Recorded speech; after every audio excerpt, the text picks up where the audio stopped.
तो थोड़ा सा हम ये भी समझ लेते हैं कि जो जितनी भी दुनिया की बड़ी से बड़ी कंपनीज़ है, जैसे कि गूगल, फेसबुक, यूट्यूब, ये कंपनीज अधूरी है कंटेंट क्रिएटर्स के बिना।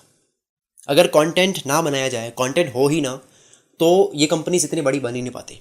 अगर यूट्यूब पर वीडियोस ना डाली जाए, कंटेंट बनाकर यूट्यूबर जितने भी हैं, जो तो जितने भी वीडियो क्रिएटर्स हैं, वो वीडियो अगर ना डालें यूट्यूब पे, तो यूट्यूब कुछ भी नहीं है।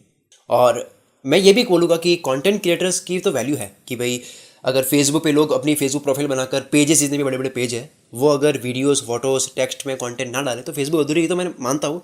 लेकिन अगर फेसबुक ना होती तो वो भी अधूरा है, कंटेंट क्रिएटर भी अधूरा है। यूट्यूब पहले बना, डेवलपर भी है, मतलब प्रोग्रामर जो होते हैं, जो डेवलपिंग करके बनाते हैं, उनका भी रोल है। अगर उन्होंने ये नहीं बनाया होता तो शायद कंटेंट क्रिएटर को मौका ही नहीं मिल पाता कि कहाँ अपना टैलेंट शोकेस करे। ठीक है, उनका भी रोल है। लेकिन मैं फिर भी ये कहूँगा, मोटिवेशन के लिए आपको मैं ये बता रहा हूँ कि कितनी बड़ी बड़ी कंपनीज है जो बनी है। गूगल है, फेसबुक है, यूट्यूब है, इंस्टाग्राम है, ट्विटर है, अमेज़ोन है, जहाँ पे बुक्स किंडल है जो, और अमेज़न की शुरुआत वैसे बुक से ही हुई थी, और बुक भी कंटेंट है। तो ये सारी बड़ी बड़ी जितनी कंपनीज है ना, वो कंटेंट से बनी है। तो कंटेंट की बहुत गजब की पावर होती है। और आपने कई मोटिवेशनल वीडियो में सुना भी होगा कि जो जेके रोलिंग है, वो कंटेंट बना करके, हैरी पॉटर के राइटर जो, उन्होंने कंटेंट बनाया और वो बिलियनियर है आज। कंटेंट से बहुत लोग बहुत अमीर बने हैं। कंटेंट की गजब की पावर है। ये सब आपके ऊपर डिपेंड करता है कि आप क्या बना करके इस दुनिया के सामने शोकेस करते हो। आप क्या बना करके दुनिया के सामने लाते हो, जिसकी वजह से लोग पागल ही हो जाते हैं कि यार ये क्या बना दी है, क्या चीज़ है। रिसेंटली मैंने वेब सीरीज़ देखी थी, मनी हाइस्ट, जिसमें मैंने कुल मित्र पे वीडियो भी बनाई थी। मनी हाइस्ट का कंटेंट मुझे इतना गजब का लगा। मैं हर बार ये सोच रहा था कि इस वेब सीरीज़ के राइटर ने क्या सोचा होगा यार, क्या गजब का, मतलब क्या एक एक करके एक हर एपिसोड में क्या चीज़ डाली है कि हर बार तलब मचती है कि अगली बार क्या हुआ होगा, चूल मचती है बहुत गजब की। तो ये कंटेंट इसको बोलते हैं यार, क्या कंटेंट बनाते हैं। और इसके बारे में वीडियो बनाई भी थी मैंने कुल मित्र पे वैसे। तो ये सब आपके ऊपर है, मतलब आप क्या कैसे बनाते हो। अगर आप बोलते हो तो कैसा बोलते हो, अगर आप कुछ भी क्रिएट करते हो कैसा करते हो, सब आपके ऊपर है। आपकी कमाई, आपका फेम जो भी है, वो आपकी एबिलिटी के ऊपर, आप कितनी मेहनत करते हो अपने कंटेंट पे, सब कुछ आपके ऊपर है। यहाँ पे कोई लक काम नहीं करता। लोग कहते हैं कि लक है तो चलेगा, व्यूज़ नहीं आते हैं, सब्सक्राइबर्स नहीं आते हैं, ऐसा कुछ नहीं होता है। अगर ऐसा मेरा ऐसा मानना है कि कोई कंटेंट अच्छा हो ना, बहुत गजब का कंटेंट हो, चाहे वो वीडियो के फॉर्मेट में हो, चाहे वो ऑडियो के फॉर्मेट में हो, चाहे वो टेक्स्ट के फॉर्मेट में हो, अगर उसमें दम है वो चलेगा। उसको अगर ढंग से कुछ करना भी नहीं आ रहा ना, टाइटल लिखना नहीं आ रहा है, तभी वो चलेगा। हालांकि वो लिखना भी ज़रूरी है, लेकिन मैंने जब कुल मित्र की शुरुआत करी थी तब मेरा कंटेंट अच्छा था, लेकिन मेरी आवाज़ इतनी अच्छी नहीं थी। मैं हिंदी ढंग से नहीं बोल पा रहा था, लेकिन तब भी चला, because of content. Content is the king. ठीक है, लेकिन कंटेंट इज़ द किंग तो है, लेकिन जो इंगेजमेंट है वो क्वीन है। इंगेजमेंट भी ज़रूरी है। गूगल की बात करें तो ब्लॉगिंग फील्ड की थोड़ी सी बात कर लेता हूँ मैं। अगर आप गूगल पे कुछ भी सर्च करते हो तो जो भी सामने कंटेंट आता है ना, टेक्स्ट में आता है। जैसे कि आपने कुछ भी सर्च करा कि how to be a entrepreneur, आपने सर्च करा, वहाँ पे आर्टिकल्स आ रहा है। उन आर्टिकल्स को ब्लॉगर्स ने लिखा है। ब्लॉगर जो ब्लॉग लिखता है, जो आर्टिकल लिखता है, जो अपने ब्लॉग पे पब्लिश करता है, जो किसी और ब्लॉग पे पब्लिश करता है, वो ब्लॉगर होता है। आर्टिकल लिखना, तो वो अगर वो आर्टिकल ना निकले तो गूगल अधूरा उसके बिना। और फेसबुक पर अगर टेक्स्ट पे, फेसबुक की शुरुआत वैसे टेक्स्ट से हुई थी, फिर फोटोज़, फिर अब वीडियोज़ चलने लगी इतनी सारी, तो वो भी अधूरी है इन सब के बिना, अगर लोग ना डाल रहे हैं। और यूट्यूब की बात करें तो यूट्यूब की शुरुआत, अब मैं मतलब छोटा था तो मैं यूट्यूब का केवल यूज़ करता था कोई भी नया गाना आ गया या फिर कोई ट्रेलर आ गया। आप ये रिलेट कर पाओगे, अगर आप 5-6 साल पहले यूट्यूब यूज़ करते थे तो कोई भी मूवी आती थी तो उसका गाना रिलीज़ होता था या फिर ट्रेलर रिलीज़ होता था, तो केवल उसके लिए यूट्यूब देखते थे, खोलते थे क्या गाना आया, देखते।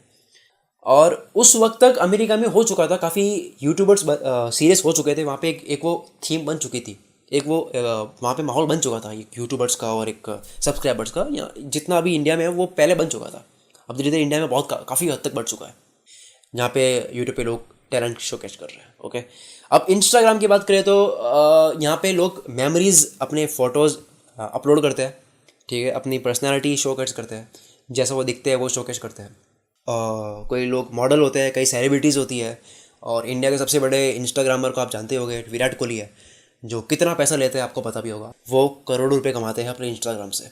तो विराट कोहली जो है वो अपनी एक कोई पोस्ट होती है, उसके अंदर ब्रांड इंटीग्रेट करने के $1,20,000 चार्ज करते हैं, जो कि होते हैं $1,20,000 को अगर हम कन्वर्ट करें रुपीज़ के अंदर तो वो होते हैं 90 लाख रुपए, यानी कि 1 करोड़ के आसपास। और इस पर मैंने इंस्टाग्राम पे पोस्ट भी बनाई थी, आप मेरी पोस्ट देखोगे तो वहाँ पे मैंने लिखा था कि कैसे आप इंस्टाग्राम से पैसे कमा सकते हो, जहाँ पे मैंने विराट कोहली का एग्जांपल भी लिखा था। तो इंस्टाग्राम भी बहुत बड़ा एक वो है जहाँ पे बहुत बड़ी बड़ी सेलिब्रिटीज़ अपना अकाउंट बनाती है। और दुनिया की सबसे बड़ी इंस्टाग्रामर जो है वो काइली जेनर है, जो बिलियनियर बन चुकी है। मतलब कंटेंट की क्या पावर होती है। उन्होंने पहले कंटेंट के बेस अपना चैनल खड़ा करा, अपने इंस्टाग्राम पे पेज बड़ा करा, और उसके बाद में उन्होंने अपने जो भी जैसे भी लेडीज़ के प्रोडक्ट्स होते हैं जो भी उन्होंने वो बेचे, वहाँ पे अपने प्रोडक्ट्स को वहाँ पे शो करा। मैंने काइली जेनर के बारे में बहुत डिटेल में नहीं पढ़ा, लेकिन उन्होंने इंस्टाग्राम से बड़ा करा अपना बिजनेस, और इंस्टाग्राम पे उन्होंने सेल्स करी है, अपने प्रोडक्ट्स वहाँ पे प्रमोट करे, और उसकी वजह से वो बिलियनियर बनी है। हालांकि वो फैमिली से भी कुछ है, उनको सपोर्ट वगैरह मिला हुआ है। लेकिन अगर आप गूगल पे सर्च करोगे तो काइली जेनर जो है वो एक पोस्ट का, जहाँ विराट कोहली 90 लाख रुपए लेते हैं, कोई 1 करोड़ के आसपास, वहाँ पे काइली जेनर एक ब्रांड प्रमोट करने के $1.2 मिलियन लेते हैं। वो जब एक पोस्ट को पब्लिश करती है, उस पोस्ट की वैल्यू है $1.2 मिलियन। मतलब ये ब्रांड इंटीग्रेशन की उनकी ये प्राइस है, जो कि होते हैं 9 करोड़ रुपए। तो कंटेंट की एक है, मतलब कंटेंट अगर आप बहुत अच्छा देते हो, अगर आप कहीं भी किसी भी फॉर्मेट में अच्छा कंटेंट देते हो, तो लोग आपको चाहने लगते हैं, और फिर आप उनको चार्ज कर सकते हो अपने पेड कंटेंट का, या फिर आप एड से कमा सकते हो, या फिर आप ब्रांड इंटीग्रेशन कर सकते हो। जैसे कि विराट कोहली और काइली जेनर की बात करें तो ये ब्रांड इंटीग्रेट करते हैं, और काइली जेनर अपना प्रोडक्ट भी सेल करते हैं। और अगर ट्विटर की अगर हम बात करें तो ट्विटर पे भी काफ़ी लोग हैं जो अपना चार्ज लेते हैं। उनका चार्ज होता है कि हम इस बारे में ट्वीट करेंगे, आपको इतना पे करना होगा। काफ़ी सेलिब्रिटीज़ होती है जो चार्ज करती है कि ये जो टॉपिक है, इस टॉपिक के बारे में ये बोलने वाला हो, या फिर इस चीज़ को मैं हाइप में ला सकता हूँ, इस चीज़ को मैं प्रमोट कर सकता हूँ। तो उनकी प्राइस होती है पर पोस्ट की, पर ट्वीट करने की। तो ये है लेवल, ये सब मैं लेवल बता रहा हूँ इन्फ्लुएंसर्स का, जो फेसबुक पे है, यूट्यूब पे है, इंस्टाग्राम पे है, ट्विटर पे है। ये सारे इन्फ्लुएंसर्स का लेवल है, और ये कंटेंट की पावर है। ठीक है, ये कंटेंट की वजह से सारी कंपनीज है। अगर ट्विटर पे लोग ट्वीट करना बंद कर दे, इंस्टाग्राम पे पोस्ट करना बंद कर दे, यूट्यूब पे वीडियोस डालना बंद कर दे, फेसबुक पे पोस्ट करना बंद कर दे, गूगल पे आर्टिकल लोग ब्लॉग लिखे ही नहीं होते अगर मान लो, तो शायद ये कंपनी इतनी बड़ी नहीं बनती। तो कंटेंट इज़ द किंग तो बोलते हैं, लेकिन इस तरीके से भी किंग है कि इनकी वजह से बड़ी बड़ी कंपनी चल रही है। आपको अगर आगे जाना है तो आपके लिए भी कंटेंट इज़ द किंग। तो ये था केवल मोटिवेशन के लिए, थोड़ा सा बेसिक्स और क्लियर करते हैं ना, स्ट्रॉन्ग करते हैं, फिर आगे चलते हैं। मैं आपको एडवांस चीज़ें बताने वाला हूँ, मैं पूरा बताऊँगा कि कैसे मैं करता हूँ, कैसे मैंने अपनी शुरुआत कैसे करी। आपको मेरी स्टोरी बहुत ज़्यादा अच्छी लगेगी कि एक तो वो बंदा कंटेंट क्रिएट कर रहा है, इतना अच्छे तरीके से हिंदी बोल रहा है। अभी आप सुन रहे हो मैं कितना सही हिंदी बोल रहा हूँ। अगर मैं गलती भी कर रहा होगा, लेकिन मेरी पहले की हिंदी से कंपेयर करोगे तो बहुत ही ज़्यादा इंप्रूवमेंट आया। मैं जहाँ रहता हूँ, मैं बहुत कम अपने चैनल पे ये बताया कि मैं कहाँ से हूँ और मेरी हिंदी क्यों वीक है, रीज़न क्या है। मैं राजस्थान से हूँ, और राजस्थान की लैंग्वेज होती है वो घर पे भी वही चली मेरे, और स्कूल मैंने जहाँ से करी है, जहाँ से मैंने पढ़ाई करी है, वहाँ पे भी मारवाड़ी ही चलती थी, राजस्थानी चलती थी। तो हिंदी मैंने इतनी कम बोली कि जब मैंने अपना यूट्यूब चैनल बनाया तो मेरे लिए बहुत डिफिकल्ट था हिंदी सही बोलना। मैं आपको वीडियो भी प्ले करके बताऊँगा आगे चल करके एडवांस कोर्स में कि कैसे मैं पहले बोलता था और कैसे आज मैं बोलता हूँ। तो ये इंप्रूवमेंट आपको कैसे लाना है वो मैं आपको बताने वाला हूँ, क्योंकि प्रैक्टिकली किसी ने इंप्रूवमेंट करा तो वो आपको ज़्यादा अच्छे तरीके से सिखा सकता है। और कैसे मेरा कंटेंट मैं कोई लिखता हूँ ना, तो पहले के मुताबिक आज मैं इतना अच्छा कैसे लिख पाता हूँ, कंटेंट कैसे अच्छा बना पाता हूँ, वो बताने वाला हूँ प्रैक्टिकली सब कुछ। इसके अलावा कंटेंट पहले मैं केवल एड्स से कमाता था, लेकिन आज एड्स के अलावा भी कितनी चीज़ें हैं जो मैं करता हूँ। ठीक है, ब्रांड इंटीग्रेशन मैंने लेने बंद कर दिया वैसे, लेकिन मैंने काफ़ी ब्रांड्स प्रमोट भी करी है। इसके अलावा अभी आप देख सकते हैं ये भी एक सोर्स ऑफ इनकम है कि मैंने ये कोर्स मैंने आपको बहुत ज़्यादा वैल्यू दी है।